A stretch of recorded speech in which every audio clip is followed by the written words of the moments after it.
Well, I feel obviously that given my age, I should declare an interest at this point. While our rights should not change as we grow older, older people often face negative attitudes and age discrimination, in particular in access to healthcare, employment, goods and services, information and education.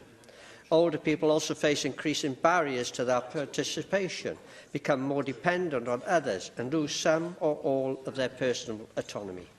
These threats to their dignity can make them more susceptible to neglect, abuse and violation of their rights. It is my belief that this proposed bill would ensure the rights of older people are strengthened.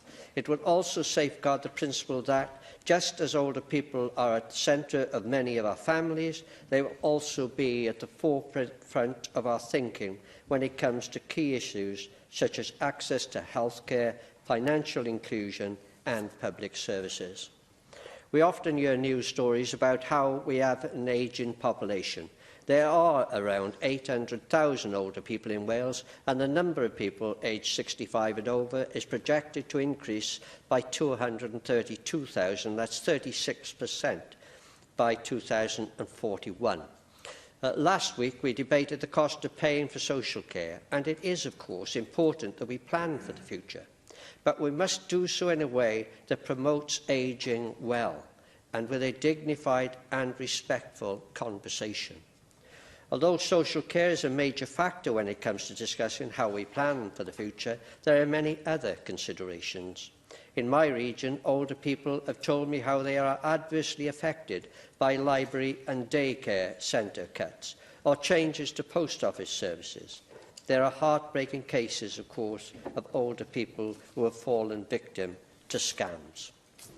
I, like other members, will have also heard from constituents who have difficulty in accessing GP services. I believe this bill would go a long way in helping to promote the understanding of older people's rights and alleviating some of these very real difficulties.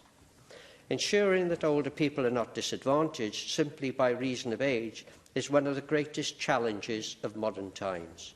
That challenge is to ensure that all of our older people are able to live fulfilling lives and that they are not seen as a burden, but recognised for the contribution they have made throughout their lives to the economy and community as a whole.